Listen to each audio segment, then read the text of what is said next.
Here's how I would fix PLEs or pay-per-views going into 2026. We all know that we had a lot of problems last year. I've made 2-3 videos already covering why or how or what they did wrong last year and how I would fix it. Now, honestly, I feel like this one needs more detail because I feel like pay-per-views should be the staple of like every month in your company. I feel like every month, every 6 weeks, we get a new pay-per-view, and this should be must watch. Like, people, yeah, you can skip Raw, you can skip SmackDown, you can skip NXT, you can skip any show you want.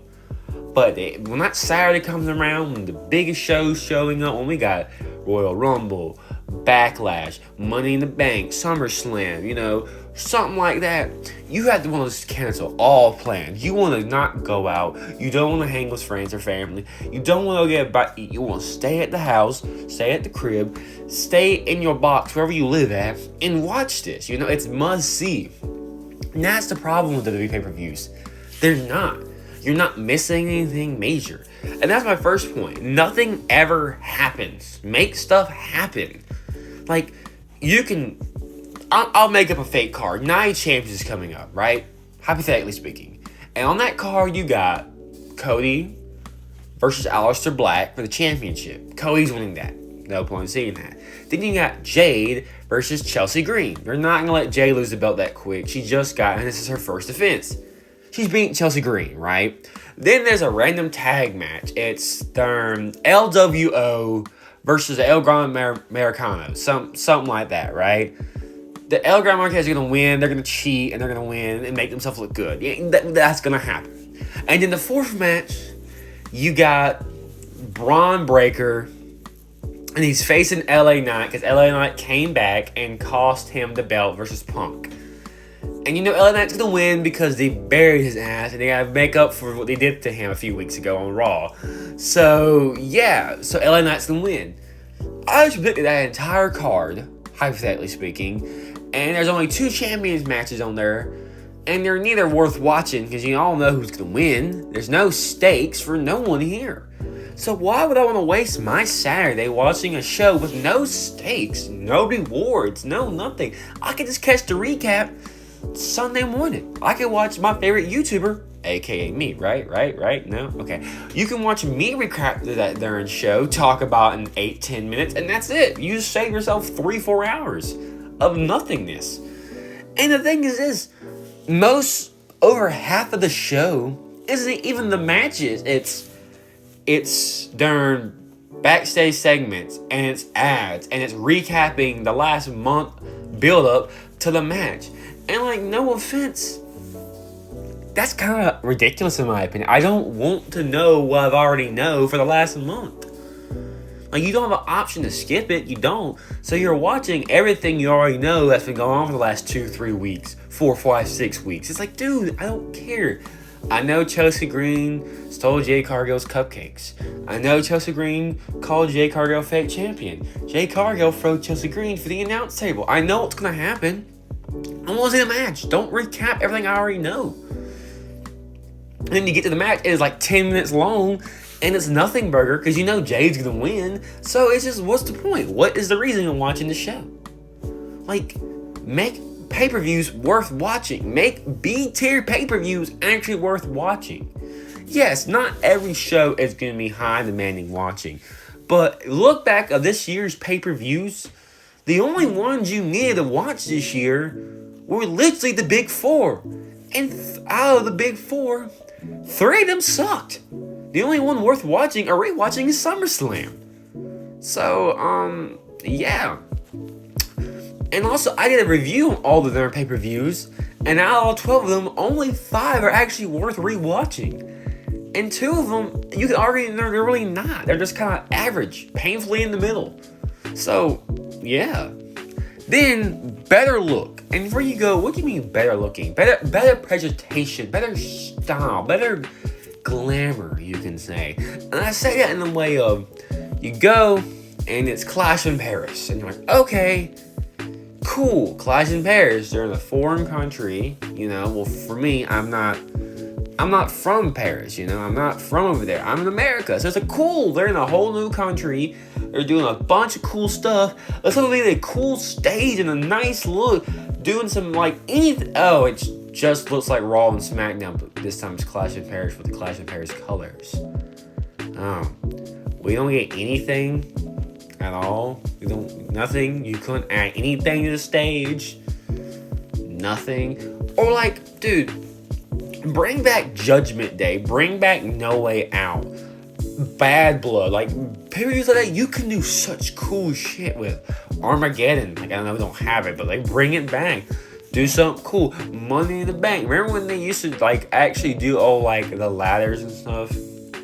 And yeah, they don't do it as much now. They still technically do it, but it's not as cool as it used to look. But maybe that's just nostalgia from a kid perspective talking right now. But I don't know. That's just how I feel about it. So, yeah. But, like, no, like, dude, even WrestleMania 41 stage was lame. Royal Rumble was lame. SummerSlam, lame. Survivor Series, lame. Like, they all look the same. It's just... Oh, it's just there. This time it's the Royal Rumble colors with the Royal Rumble across the screen. Oh, we're at Chamber. It's just the Chamber colors with Elimination Chamber and Chicago. We're in Chicago this year. Like, I don't care. That's boring. Like, if you told a 5-year-old all these is the same show, just different names, they would probably believe you because they all look the same. There's nothing unique, nothing that pops, you know? And that may not be a big deal to most people, but like, I like when things are different. I like change. I like knowing the company I'm spending my time watching actually takes time to make things look cool and fun and different. But they don't, because it's WWE, and that'd be too epic, right? Anywho, here's another point, in my opinion. Have champions on the show. Like, this kind of ties in with my second point, with my other point after this, but you watch the pay-per-views, and there's like 4 or 5 matches at best.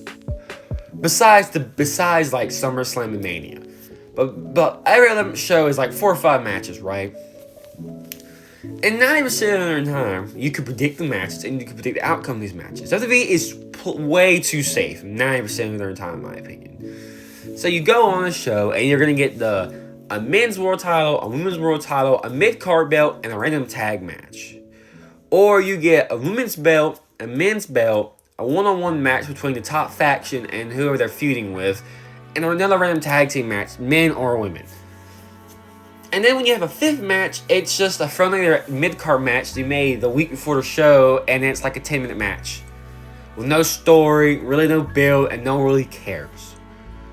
So, yeah, I mean, what was the reason? Why? And like, dude, I'm sorry, but like, champions will literally defend. Oh, well, they defended that Elimination Chamber. Then they'll defend it at Mania. Then they won't defend it again until like Money in the Bank, which is like almost 2 months later, and you're like, dude, what happens to every 30 days you have to defend your title at least once? That was like an ongoing rule they nailed in your head for like, what, 2012 to like 2018, 19 maybe? I remember hearing all my other life watching WWE. I mean, what's the difference now? Like, why can't we have defending champions? Like, Punk, when he defends his belt this Monday, he went 65 days without a defense. Jay Cargill's first defense won't be until I think this Friday coming up. And it'll be 70 days since she's ever been up. They went 2 months. Sorry, sick. Just getting over being sick, honestly. They went 2 months without defending their belt. They both should be stripped of their belts. And I like Jay, and I like Punk, but like, they're not doing nothing. And that's what leads me to my next point. More matches. Like, I'm sorry, but like, there's no reason for every show to only have 4 or 5 matches. 6 and 7 matches are the sweet spot, in my opinion. Because think about it, right? You got 6 matches. A men's world title, a women's world title, a mid-card belt, a women's mid-card belt, a tag match with tag champions, and a random match you want to add that's in front of a story.